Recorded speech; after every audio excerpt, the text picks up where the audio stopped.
Chapter 1. The sandstorm had scoured the narrow rock's ledge clean. Now all along the sculpted lace-like ridge, shadows made 1,000 frozen forms. The rock face was decorated with eyes and mouths, with outstretched arms and tilted heads, as if a myriad of strange and beautiful creatures had strayed from the dark safety of the caldera's gaping maw, only to be crystallized by the sun's penetrating rays. Above them, in the shadow of the volcano's rim, lay the boy, staring out across the great ocean of sand that stretched toward the mountainous plateaus that were hazed in the distance. The only thing larger than that vast landscape was the clear blue sky above it.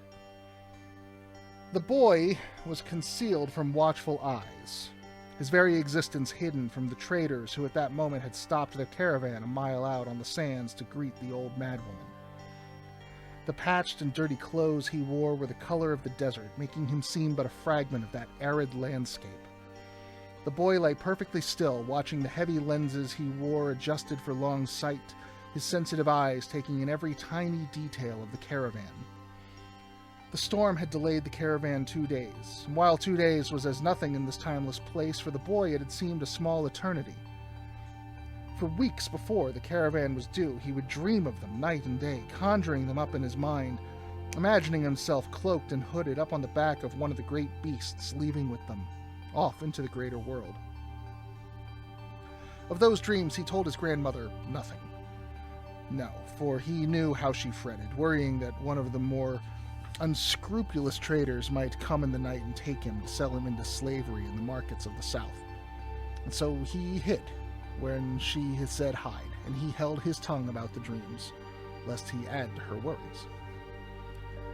Right now, the boy's eyes were focused on the face of one of the 8 men, one he often studied, a dark man with a narrow head, his features sharp and curved within the hood of his jet-black cloak, his beard trimmed close to his cheeks. Studying the halted caravan, the boy noted the changes since they had last passed by. They had 19 camels now, 2 more than last time. This and other smaller signs, new necklaces on several of the camels, small items on the jewelry of the wrists and about the necks of the men.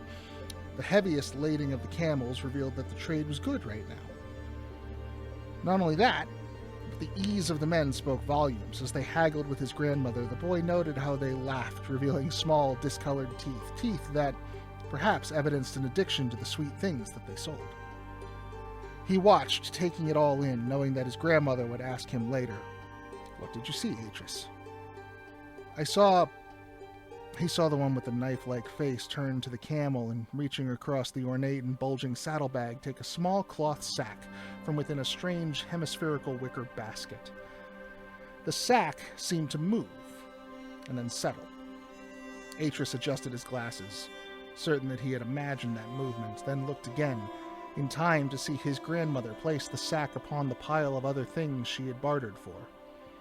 For a brief while longer he watched, then, when it showed no signs of moving, looked to his grandmother. Anna stood facing the eldest of the traders, her gaunt yet handsome face several shades lighter than his fine gray hair tied back into the bun at the shape of her neck. The hood of her cloak was down, as was his, their heads exposed to the fierce late afternoon heat, but she did not seem to mind. Such she did deliberately to convince the traders of her strength and self-reliance, and suffered for it too. For even an hour out in that burning sun was more than enough, not to speak of the long walk back, laden down with heavy sacks of salt and flour and rolls of cloth and other items she had purchased. And he lay here, hidden, impotent to help. It was easier, of course, now that he could help her tend the garden and repair the walls. Yet at times like this he felt torn between his longing to see the caravan and the wish that his grandmother did not have to work so hard to get the things that they needed to survive. She was almost done now. He watched her hand over the things that she had grown or made to trade, the precious herbs and rare minerals, the intricately carved stone figures, and the strange, colorful, iconic paintings that kept the traders coming back for more. And she felt a kind of wonder at the degree of her inventiveness. 7 years he had lived with her now, 7 years in this dry and desolate place, and never once had she let them go hungry. That in itself he knew was a kind of miracle. Knew not because she had told him so, but because he had observed with his own lensed eyes the way of this world that he inhabited. He had seen how unforgiving the desert was. Each night surviving, they gave thanks. He smiled, watching his grandmother gather up her purchases, noting how, for once, one of the younger traders made to help her, offering to lift one of the sacks up onto her shoulder. He saw Anna shake her head and smile. At once the man stepped back, returning her smile, respecting her independence. Loaded up, she looked around her at the traders, giving the slightest nod to each of them before she turned back and began the long walk back to the cleft. Atrus lay there, longing to clamber down and help her, but knowing he had to stay and watch the caravan until it vanished out of sight. Adjusting the lenses, he looked down at the line of men, knowing each by the way they stood, by their individual gestures, seeing how this one would take a sip from his water bottle while that one would check his camel's harness. Then, at an unstated signal, the caravan began to move, the camels reluctant at first, several of them needing the touch of a whip before, with a grunt and a hoarse bellow, they walked on. Atrus. Yes, grandmother. What did you see? I saw great cities in the south, grandmother. And men, so many men. Then, knowing Anna would be expecting him, he began to make his way down.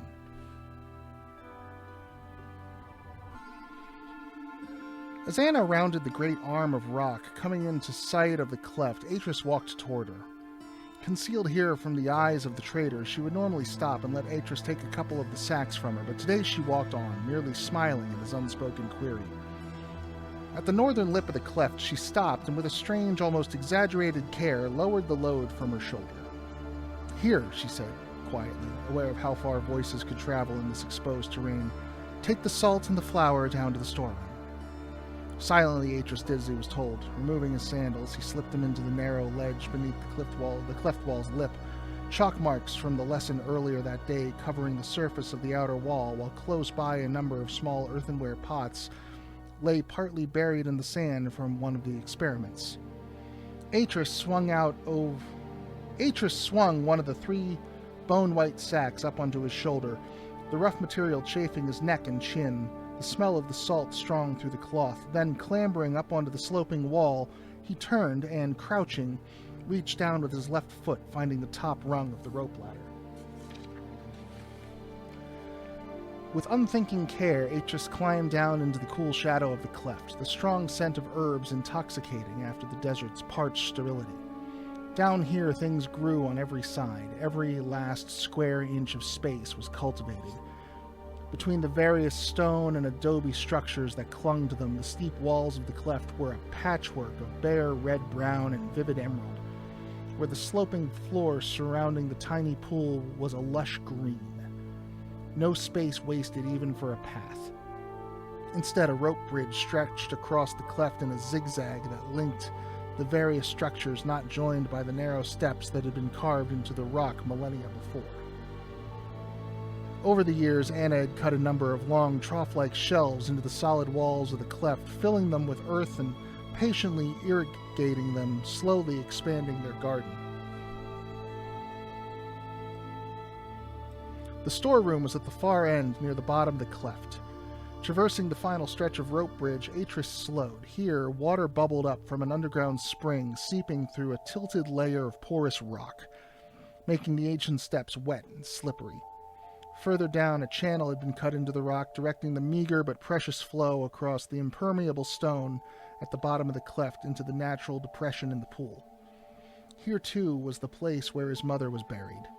At one end of it lay a small patch of delicate blue flowers, their petals like tiny stars, their stamen velvet dark. After the searing heat of the desert sand, the coolness of the damp stone beneath his feet was delightful. Down here, almost 30 feet below the surface, the air was fresh and cool, its sweet scent refreshing after the dryness of the desert outside. There was the faintest trickle of water, the soft whine of a desert wasp. Atrus paused a moment, lifting the heavy glasses onto his brow, letting his pale eyes grow accustomed to the shadow, then went on down, ducking beneath the rock overhang before turning to face the storeroom door, which was recessed into the stone of the cleft wall. The surface of that squat, heavy door was a marvel in itself. decorated as it was with 100 delicate, intricate carvings with fish and birds and animals, all of them linked by an interwoven pattern of leaves and flowers. This, like much else in the cleft, was his grandmother's doing, for if there was a clear surface anywhere, she would want to decorate it as though the whole of creation was her canvas. Raising his foot, Atrus pushed until it gave, and then went inside into the dark and narrow space. Another year and he would need to crouch beneath the low stone ceiling. Now, however, he crossed the tiny room in 3 steps. Lowering the sack from his shoulder, he slid it onto the broad stone shelf beside 2 others. For a moment he stood there, staring at the single blood-red symbol printed on the sack. Familiar though it was a remarkably elaborate thing of curves and squiggles, and whether it was a word or simply a design, he wasn't sure. Yet it had a beauty and elegance that he found entrancing. Sometimes it reminded him of the face of some strange exotic animal. Sometimes he thought he sensed some kind of meaning to it. Atrus turned, looking up, conscious suddenly of his grandmother's waiting by the cleft wall, and chided himself for being so thoughtless. Hurrying now, stopping only to replace his glasses, he padded up the steps and across the swaying bridge, emerging in time to see her unfasten her cloak, and taking a long pearl-handled knife from the broad leather tool belt that encircled her waist, leaned down and slid open one of the bolts of cloth she'd bought. "That's pretty," he said, standing beside her, adjusting the lenses and admiring the vivid vermilion and cobalt pattern, seeing how the light seemed to shimmer in the surface of the cloth as in the pool. "Yes," she said, turning to smile at him, returning the knife to its sheath. "It's silk." "Silk?" In answer, she lifted it and held it out to him. "Feel." He reached out, surprised by the cool, smooth feel of it. She was still looking at him, an enigmatic smile on her lips now. "I thought I'd make a hanging for your room, something to cheer it up." He looked back at her, surprised, and then bent, lifted one of the remaining sacks onto his shoulder. As he made his way down and across the storeroom, he saw the rich patterns of cloth in his mind and smiled. There was a faint gold thread within the cloth, he realized, and recalling how it had felt, soft and smooth like the underside of a leaf. Depositing the second sack, he went back. While he was gone, Anna had lifted the 2 bolts of cloth up onto the lip of the cleft wall beside the last of the salt and flour sacks. There was also a small green cloth bag of seeds tied at the mouth with a length of blood-red twine. Of the final sack, the one he thought he had seen move, there was no sign. He frowned and then looked at his grandmother, but if she understood his look, she didn't show it. "Put the seeds in the kitchen," she said quietly, lifting the bolt of silk onto her shoulder. "We'll plant them tomorrow, and then come back and help me with the rest of the cloth."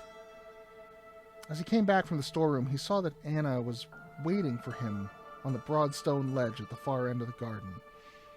Even from where he stood, he could see how tired she was. Crossing the rope bridge to the main house, he went quickly down the narrow steps that hugged the wall, and keeping carefully to the smooth, protruding rocks that delineated the pool's western edge, crouching and taking the metal ladle from its peg, leaned across and dipped it into the still mirror-like surface. Standing again, he went swiftly along the edge, his toes hugging the rock, careful not to spill a drop of precious water, stopping beside the ledge on which Anna sat. She looked up at him and smiled, a weary, loving smile. "Thank you," she said, taking the ladle and drinking from it and offering it back. "No," he said softly, shaking his head. You finish it." With a smile, she drained the ladle and handed it back. "Well, Atrus," she said, suddenly relaxed, as if the water had washed down the tiredness from her. "What did you see?" He hesitated and then said, "I saw a brown cloth sack, and the sack moved." Her laughter was unexpected, and Atrus frowned, then grinned as she produced the sack from within the folds of her cloak. It was strange, for it seemed to not hold anything. Not only that, but the cloth of the sack was odd, much coarser than those the traders normally had used. It was as if he had been woven only using half the threads. If it had held salt, the salt would have spilled through the holes in the cloth, yet the sack held something. "Well," she said, amused by his reaction, "are you going to take it?" He stared at her, genuinely surprised. "For me?" "Yes," she said, "for you." Gingerly, he took it from her, noticing the sack's mouth was tied with the same red twine as the seed bag. "What is it?" "Look and see," she said, taking her knife and handing it to him by the handle. "But be careful, it might bite."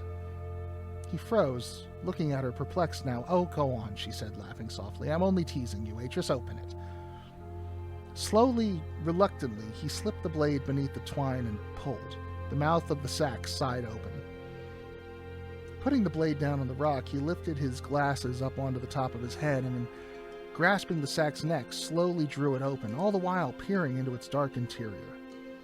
There was something in there, something small and hunched, and the sound made him drop the sack and jerk back, the hairs on his neck standing up with shock. "Careful," Anna said, bending down to pick the sack up. Atrus watched, astonished, as she took out something small and finely furred. For a moment he didn't understand, and then, with a shock, he saw what it was. A kitten. Anna had bought him a kitten. He made a sound of delight, and then getting to his feet, took a step toward her, bending close to look at the tiny thing she held. It was beautiful. Its fur was the color of desert sand at sunset, and while its eyes were great saucers of green that blinked twice and then stared back at him curiously. In all, it was no bigger than one of Anna's hands. "What is it called?" he asked. "She's called Packet." "Packet?" Atrus looked up at his grandmother, frowning, and then reached out and gently stroking the kitten's neck. "The name's an ancient one. The eldest of the traders said it was a lucky name."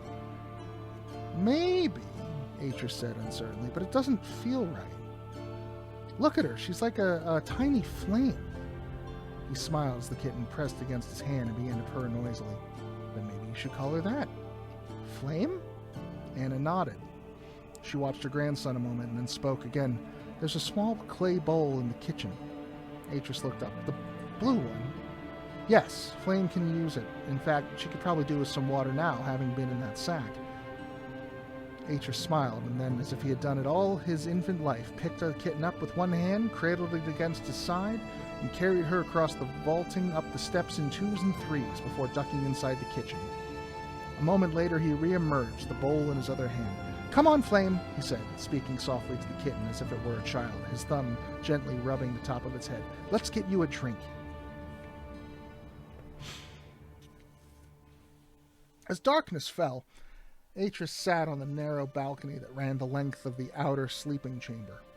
The dozing kitten curled beside him on the cool stone ledge as it stared up at the moon. It had been a wonderful day, but like all days, it had to end. Below and to his right, he could see his grandmother, framed in the brilliantly lit window of the kitchen, a small oil lamp casting its yellow soft glow over his face and upper arms, as she worked preparing a tray of cakes. They, like the kitten, were a treat to celebrate his 7th birthday in 2 days' time. The thought of it made him smile, yet into his joy seeped the element of restlessness. Happy as he was here with his grandmother, he had recently begun to feel that there was more than this. There had to be. He looked past the moon, following the line of stars, until he found the belt of the hunter, tracing the shape of the hunter's bow in the night sky, his grandmother had taught him. There were so many things to know, so many things yet to learn. "And when I've learned them all, grandmother," he remembered how she had laughed at that, and then leaned toward him. "There's never an end to learning, Atrus. There are more things in this universe, yes, and more universes than we could ever hope to know."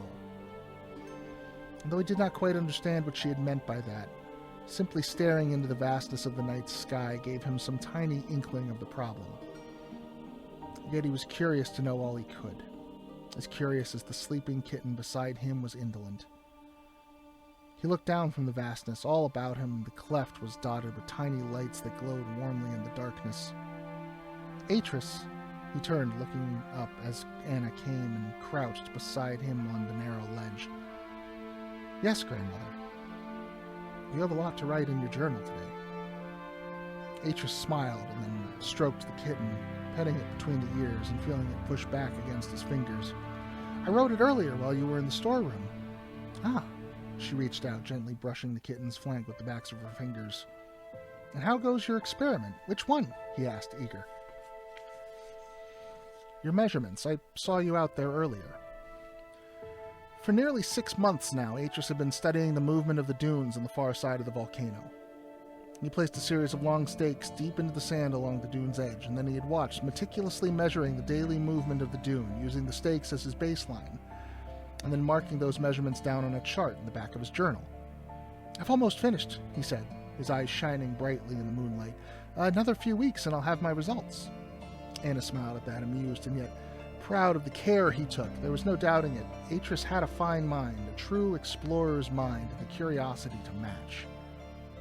"And have you a theory?" she asked, noting how he sat up straighter to answer her. "They move," he answered. "A little or a lot?" He smiled. "It depends." "Depends? Well, on what you think is a little and what you think is a lot." She laughed, enjoying his answer. "Well, a little would be, several inches a year. A lot would be a mile." "And then it's neither," he answered, looking down at Flame again. The kitten was dozing now, her head tucked down, her gentle snores a soft sound in the darkness. Anna reached out, her fingers brushing his hair back from his eyes. In some ways, he was an ungainly child, yet there was something about him that was noble. The kindness, the sharp intelligence in his eyes. These things distinguished him, giving lie to his physical awkwardness. "It changes," he says, his eyes meeting hers again. "Changes. The rate at which the dunes travel. Sometimes it barely moves, but when there's a storm..." "Yes?" she asked quietly. "It's the wind," he said. "It pushes the smaller grains up the westward side of the dune. From there they tumble over the crest onto the leeward side, and that's why the dune is shaped the way it is. The larger, coarser grains don't move as much. That's why the windward slope is gradually curved. It's packed densely. You can walk on it as rock, but the leeward side..." "Yes," she said, encouraging him. He frowned, wrinkling up his nose, and he thought it through. "Well, the leeward side is constantly changing. The fine grains build up, forming a steep slope until they all tumble down. If you try to walk on it, you sink down into it. It's not packed like the windward side." Anna smiled, her eyes never leaving the face. "You say it tumbles over. Do you know why?" Atrus nodded enthusiastically, making Flame stir in his lap. "It has to do with how the grains balance on each other. Up to a certain angle they're fine, but beyond that..." "Have you measured that angle?" she asked, pleased with him. Again he nodded. 35 degrees. "And that's the steepest it gets before it begins to slip." "Good," she said, resting her hands on her knees. "It seems like you've considered everything, Atrus. You've tried to see the whole." Atrus looked down, gazing at the sleeping kitten. Now he looked up again. "The whole?" She laughed softly. "It's something my father used to say to me. What I mean by it is if you looked at the problem from many angles and considered how the pieces fit together, you've asked all the questions that needed to be asked and come up with answers, and now you have an understanding of it." She smiled and reached out again, letting her hand rest lightly on his shoulder. "It may seem a small thing, Atrus. After all, a dune is but a dune, but the principle's a sound one, and it will stand you in good stead whatever you do, and however complex the system is you're looking at. Always consider the whole, Atrus. Always look at the interrelatedness of things, and remember that the whole of one thing is always just a part of something else, something larger." Atrus stared at her, slowly nodding, the seriousness of his gaze belying his 7 years. Seeing it, Anna sighed inwardly. Sometimes he made her feel so proud. Such fine, clear eyes he had. Eyes that had been encouraged to see, that yearned to observe and question the world around him. "Grandmother." "Yes, Atrus." "Can I draw a picture of Flame?" "No," she said, smiling down at him. "Not now. It's time for bed. You want Flame to sleep with you?" He grinned and nodded. "Then bring her through. She can sleep at the foot of your bed tonight. Tomorrow we'll make a basket for her." "Grandmother." "Yes, Atrus." "Can I read for a while?" She smiled and reached out to ruffle his hair. "No, but I'll come and tell you a story if you like." His eyes widened. "Please. And Nana?" "Yes?" she asked, surprised by the use of the familiar term. "Thank you for Flame. She's beautiful. I'll take good care of her. I know you will. Now come inside. It's late." Atrus's bed was a shelf of rock cut into the back wall of the inner sleeping chamber like a tiny catacomb. A beautifully woven quilt was his mattress, while a large doubled square of cloth sewn neatly by Anna along the edges and decorated with a pattern of tiny embroidered golden stars served for a sheet. In a niche in the rock at the head of the shelf rested a small oil lamp secured by narrow metal bars at the top and bottom. Anna reached in and, lifting the curiously engraved glass, lit the wick and then moved back, letting Atrus climb into the tiny space. Soon he would be too big for the sleeping shelf, but for now it sufficed. Looking at her grandson, she felt a twinge of regret. Regret for the passing of innocence, knowing that she should cherish such moments as this, for they could not last. Nothing lasted. Neither individual lives nor empires.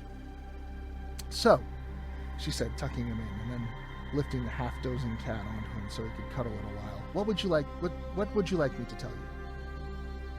He looked away for a moment, his pale eyes seeming to read the flickering shadows within the shelf, and then met her eyes again, smiling. "How about the tale of Kerith? I'll bet you've heard it several times now, Atrus." "I know, but I'd like to hear it again. Please, grandmother?" She smiled and lay her hand on his brow, and then, closing her eyes, began the ancient tale. It was set in the land of Dunny, dating back, so it was said, to the time thousands of years ago when the homeland had suffered the first of the great earthquakes that ultimately had caused them to flee and come here. Kerith had been the last of the great kings. Last not because he was deposed, but because when he had achieved all he had set out to achieve, he had stepped down and appointed a council of elders to run the Dunny lands. But the tale of Kerith was the story of the young prince's teenage years, and how he had spent them in the great underground desert of Tre Murkti, the place of poisoned waters. And when Atrus heard the tale, what did he think? Did he imagine himself a young prince like Kerith, banished into exile by his dead father's brother? Or was it something else in the tale that attracted him? For there was no doubting that this was his favorite story.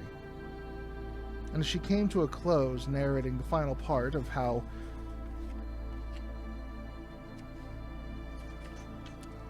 Kerith tamed the great lizard and rode it back into the Dunny capital, she could sense how Atrus clung to her every word, following each phrase, each twist in the story. In her mind, she closed the book silently and set it aside, as she had done once for another little boy in another time, in a place very different than this. Opening her eyes, she found Atrus staring up at her. "Are there many tales, grandmother?" She laughed. "Oh, thousands. And do you know them all?" She shook her head. "No. Why?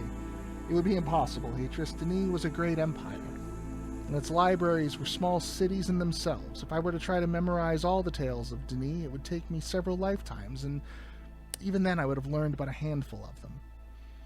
"And are the tales true?" Atrus asked, yawning and turning to face the wall. "Well, do you believe them?" He was silent then, with a sleepy sigh. "I guess so."